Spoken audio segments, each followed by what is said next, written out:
ইনশাআল্লাহ আমরা বিশ্বাস করি 12 তারিখে জনগণের ভোটে নির্বাচিত হয়ে আমরা ঋণ খেলাপিদের জন্য পরবর্তী বাংলাদেশ জাহান্নাম বানিয়ে দেব।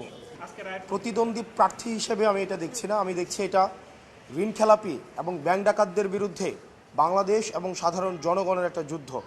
আমি এই যুদ্ধটা শুরু করেছি এবং এটার মধ্য দিয়ে পুরো বাংলাদেশ এটা বার্তা পেয়েছে, যদি আপনি ন্যায়ের পথে থাকেন, আপনি আইনের পথে থাকেন, ব্যাংক ডাকাত এবং ঋণ খেলাপিরা যতই শক্তিশালী হোক না কেন, দিন শেষে বাংলাদেশ এবং জনগণের বিজয় হবে। আপনি দেখেন একটা মানুষ 130 কোটি টাকারও বেশি হচ্ছে ঋণ খেলাপি। 2004-05-এ 130 কোটি টাকারও বেশি ঋণ নিয়ে সে 2026 সালে এসেছে, সে ঋণ পরিশোধ করে নাই।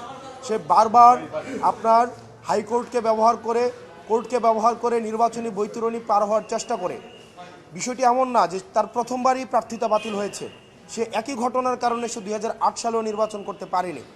সেই জায়গা থেকে বাংলাদেশের জনগণকে অন্যান্য অনেক আসনে অনেক প্রার্থী বা অনেক প্রতিদ্বন্দ্বী প্রার্থী এই ইস্যুটি সামনে আনতে পারতেন, কিন্তু নিরাপত্তা ইস্যুতে আমাদের যে বিভিন্নভাবে বিভিন্ন এজেন্সির হয়রানির ভয়ে, বা আমিও দেখেছি এটা যখন আমি মামলা করলাম আমার আইনজীবীদেরকে বিভিন্নভাবে ভয়ভীতি দেখানো হয়েছে, আমাকে বিভিন্নভাবে ভয়ভীতি দেখানোর চেষ্টা করেছে, কিন্তু হাসনাত আবদুল্লাহ কখনো কোনো ভয়ভীতির কাছে মাথা নত করবে না।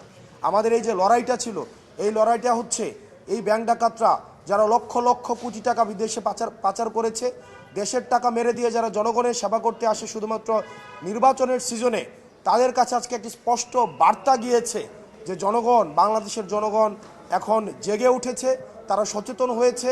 ঋণ খেলাপিরা যতই শক্তিশালী হোক না কেন, তারা আর পার পেতে পারবে না।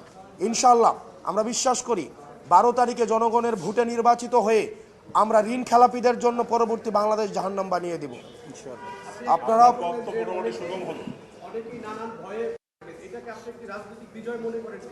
এটা সারা বাংলাদেশের মানুষের বিজয় এবং বাংলাদেশের মানুষের কাছে একটি বার্তা, আপনার পথ যদি ন্যায়ের হয়, পথ যদি আইনগত হয়, পথটা যত লড়াইয়ের হোক না কেন, সংগ্রামীর হোক না কেন, কঠিন হোক না কেন, দিন শেষে আপনার বিজয়ী হবেই। তবে সেক্ষেত্রে আপনাকে ধরে থাকতে হবে।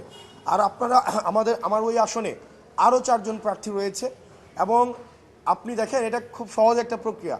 আপনি নির্বাচনে অংশগ্রহণ করতে হলে এটা পরীক্ষার মতো, আপনাকে টেস্টে পাস করতে হবে, আপনার ফর্ম ফিল আপের টাকা দিতে হবে। আপনি যদি টেস্টে পাস না করেন, ফর্ম ফিল আপের টাকা না দেন, আপনাকে তো পরীক্ষার মধ্যে তো আপনাকে আহ্বান করা হবে না।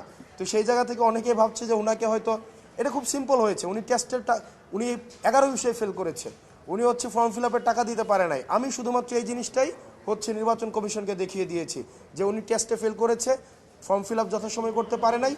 এখন এই কারণে ওনার প্রার্থিতা হচ্ছে আজকে এই যে মহামান্য হাইকোর্টের রায়ে আজকে এই জায়গায় এসে আপিল বিভাগের রায়ে আজকে এই জায়গায় এসে পৌঁছেছে। আমি মানুষের কাছে একটা বার্তা দিতে চাই, দেখেন যারা অন্যায় করে তারা সংঘবদ্ধ, যারা অন্যায় করে তাদের সিন্ডিকেট অনেক লম্বা, তাদের হাত অনেক লম্বা, তারা হয়তো অনেক টাকার মালিক, তারা হয়তো ক্ষমতার মালিক, কিন্তু বিশ্বাস রাখেন, আপনি যে জায়গায় থেকে আসুন না কেন, আপনি বংশ পরিচয় হন আমার মতো, সেটা কিচ্ছু ম্যাটার করে না, কিন্তু আপনি যদি ন্যায়ের পথে থাকেন, আপনার অপরাধীরা যতই ক্ষমতাশীল হোক না কেন, দিন শেষে তাদের পরাজয় নিশ্চিত থাকবে। শুধুমাত্র আপনাকে ন্যায়ের পথে অটল থেকে দৃঢ়ভাবে লড়াইটা চালিয়ে যেতে হবে। সারা বাংলাদেশের মানুষকে এই আহ্বানটা জানাবো, ঋণ খেলাপি, ব্যাংক ডাকাত, দুর্নীতিবাজ, চাঁদাবাজদের জন্য আমরা পরবর্তী বাংলাদেশ জাহান্নাম বানিয়ে দেব ইনশাআল্লাহ।